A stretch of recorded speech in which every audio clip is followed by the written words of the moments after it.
Market లో invest చేసి మీ డబ్బులు డబుల్ చేసుకోవాలనుకుంటున్నారా? సుందరరామిరెడ్డి గారి లైవ్ సెమినార్ కి అటెండ్ అవ్వండి.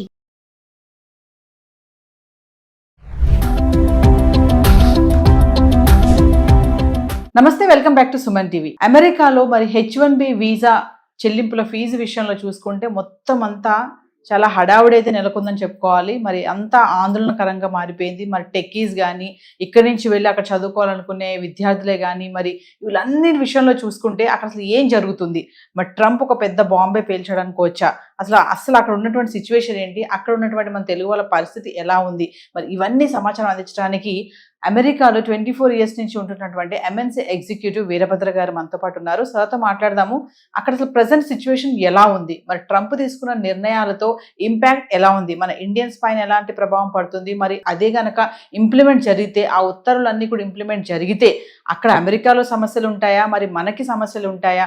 అసలు భవిష్యత్తులో ఇలాంటి నిర్ణయాలన్నీ కూడా ఇంప్లిమెంట్ అవుతే ఎలాంటి మనం ప్లాన్ కానీ ఎలా ప్రాసెస్ చేసుకోవాలి? వీటన్నిటిపైన సమాచారం అందించడానికి సార్ మనతో అందుబాటులో ఉన్నారు. Over to sir.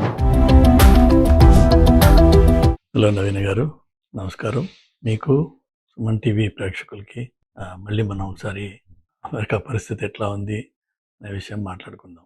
ఇప్పుడు అందరికీ మేజర్ షాక్ వచ్చిన ఈవెంట్ ఏదైతే జరిగిందో ఫ్రైడే నాడు 1,100,000 H1B అప్లికేషన్ ఫీ అని చెప్పి ఒక మేజర్ షాక్ వచ్చింది మన కమ్యూనిటీకి. దానివల్ల చాలామంది పాపం మిడ్ ఫ్లైట్ అంటే శాన్ ఫ్రాన్సిస్కోలో ఫ్లైట్ టేక్ ఆఫ్ చేసే ముందు వాళ్ళు మనకంటే ఈస్ట్ కోస్ట్కి 3 hours వెనక్కుంటారు కాబట్టి వాళ్ళు ఫ్లైట్లో కూర్చున్న వాళ్ళు కొంతమంది దిగిపోయారు. అండ్ ఎమిరేట్స్ ఫ్లైట్లోంచి కొంతమంది వీడియోస్ పెట్టారు. Luckily even pilots allowed them to get off. కానీ చాలా ఇబ్బందులు పడి ఉంటారు వాళ్ళు, ఎందుకంటే వాళ్ళ లగేజ్ చెక్ ఇన్ అయిపోతుంది, దాన్ని మరి తీయలేరు బయటికి, ముందుకు వెళ్ళిపోవచ్చు, మనిషి దాంతో ఫాలో కాడు, మళ్ళీ వెనక్కి రావాలి. It's a nightmare. So they all went through that. కానీ ఇవాళకి వాళ్ళు ఇప్పుడు ప్రస్తుతం అమెరికన్ గవర్నమెంట్ ఇమిగ్రేషన్ సర్వీసెస్ ఒక H1B FAQs అని చెప్పేసి రిలీజ్ చేసింది. దాంట్లో మనకు కనిపించేది ఏంటంటే కొంత ఈ స్ట్రింజెంట్గా జరిగిన అనౌన్స్మెంట్ చాలా విషయాల్లో దాన్ని రోల్ బ్యాక్ చేసినట్టుగా కనిపిస్తుంది. ఏంటంటే అన్ని కొత్త అప్లికేషన్స్కి మాత్రమే ఇది వర్తిస్తుంది. ఏవేవైతే సెప్టెంబర్ 21 తర్వాత అప్లై చేసే కొత్త H1Bs ఉంటాయో వాటికి ఈ 100,000 ఫీజు అప్లై అవుతుంది అన్నారు ఒకటి. రెండోది వచ్చేసి ఇది ఓన్లీ వన్ టైం ఫీజు, ఇది ఎవ్రీ ఇయర్ కట్టాల్సింది కాదు అనేది రెండో మాట చెప్పారు. సో కొంత గుడిలో మెల్ల, అంటే ఆల్రెడీ H1B ఉన్నవాళ్ళు, ఆల్రెడీ యూఎస్లో ఉన్నవాళ్ళు ట్రావెల్ చేస్తున్నా చేయకపోయినా వాళ్ళకి ఇది వర్తించదు అని చెప్తున్నారు. అయితే దీన్ని రెన్యువల్ అప్పుడు ఎలా ఉంటుంది బిహేవియర్, అది ఆ రెన్యువల్స్ మళ్ళీ H1B ఇనీషియల్గా 6 years బ్లాక్లో ఉన్న రెన్యువల్స్కి ఎలా ఉంటుంది, అలా కాకుండా I-140 అని మనం ఒక వీడియోలో మాట్లాడుకున్నాం.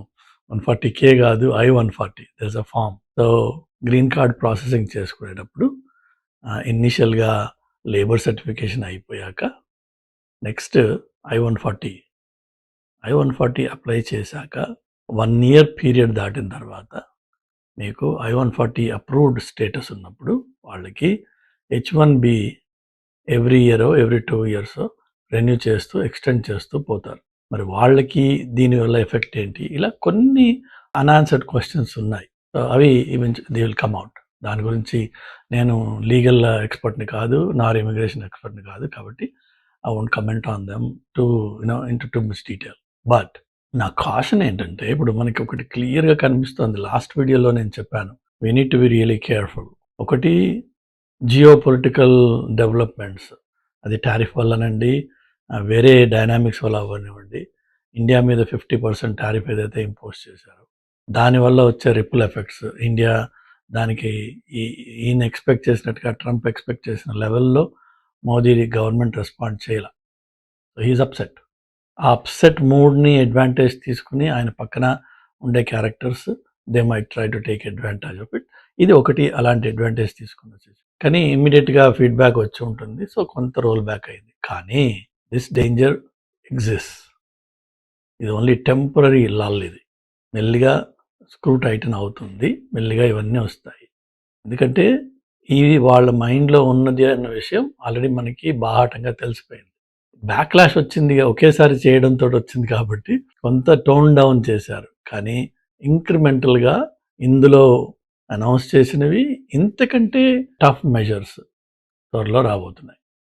నేను ఇంతకుముందు చెప్పినట్టుగా ఇమ్మిగ్రెంట్స్కి, ఇమ్మిగ్రేషన్కి, ఇండియన్స్కి, ఇమ్మిగ్రేషన్ అనేటప్పటికీ మనం పెద్ద పాపులేషన్ మనం ఉన్నాం ఇక్కడ. అలానే ప్రాబ్లీ H1Bsలో 70 to 80% మనమే బెనిఫిట్ తీసుకుంటాం దాన్ని. సో దాంతో H1B అనగానే ఇమ్మీడియట్గా ఇండియన్స్ అనేది అది సినానిమస్ అయిపోయింది. So that's one situation. So whatever happens we're going to be impacted and there will be an impact.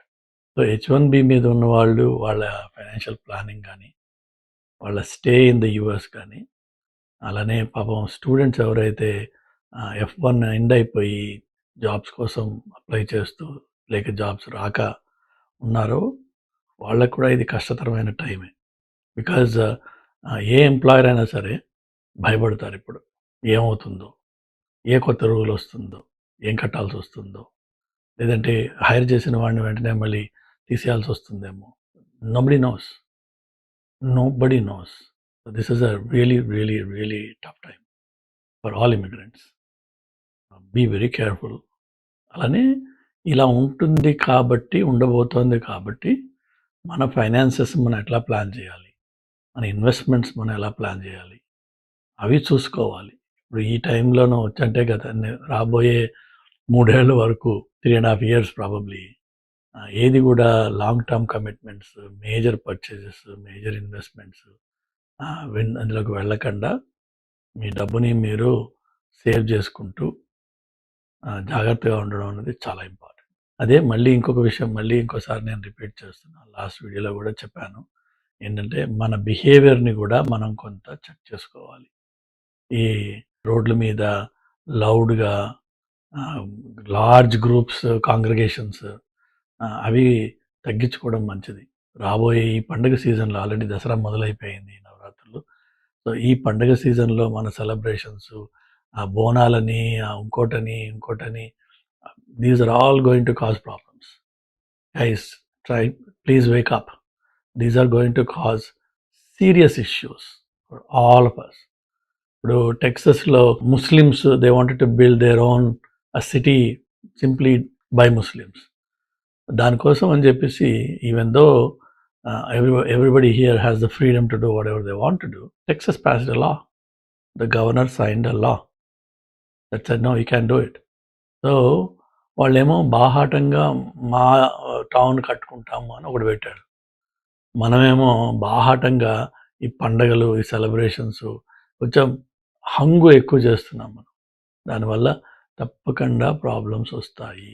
దయచేసి కొద్దిగా టోన్ డౌన్ చేసుకోండి. This is not the time to show off. This is not the time to be loud. This is not the time to be pompous. అది literally you're showing a finger to the rest of the crowd, rest of the population that are really struggling. Chudandi, Nevada, Vegas, all states that are agriculture dependent, Florida, their economies and the videos they are putting on TikTok, ఏడుస్తున్నారు literally. వాళ్ళు భయంకరమైన నష్టాల్లో ఉన్నారు. వాళ్ళు అలా జరుగుతున్న చోట మనము ఓవర్ బోర్డ్ వెళ్ళిపోయి ఈ పండగలని, వినాయకుడని, అక్కడ ఏదో ఒక కెనడాలో కెనేడియన్ రివర్ పక్కన గంగా హారతి అని చెప్పి పెట్టారు వాళ్ళు. ఎక్కడ గంగా, ఎక్కడ కెనడా, ఎక్కడ హారతి? నీరు ఎక్కడైనా గంగే, కానీ దేనికైనా కొంచెం అర్థం, కొంచెం లిమిట్స్ ఉండాలి. And these are the things that have cause problem to other communities, and these are the type of behaviour that will cause problems to us. నా సొంత అనుభవం ఉంది ఈ స్పానిష్ ఇష్యూస్ తోటి.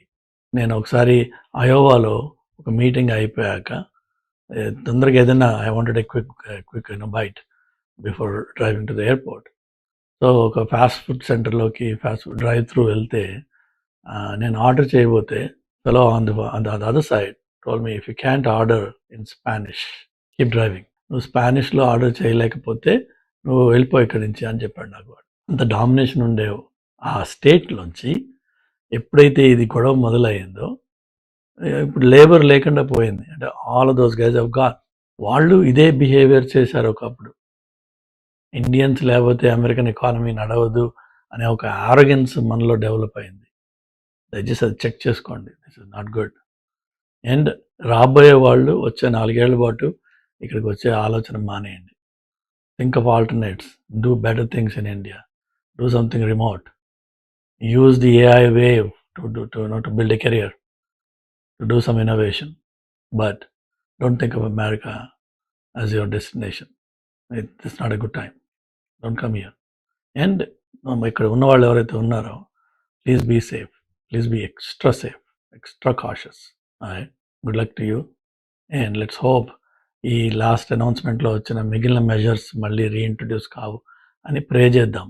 బట్ మీకు cards are already on the table, so you know exactly what's coming. Just a matter of time. Everything that they announce, their intentions are clear. 3 నెలల, 6 నెలల, సంవత్సరం అవన్నీ రోల్ అవుట్ అవుతాయి మళ్ళీ. ఇట్స్ జస్ట్ టెంపరీ లల్ ఇది. So but don't take anything for granted. Be very careful. Good luck to you guys. Stay safe and stay wise. Thank you.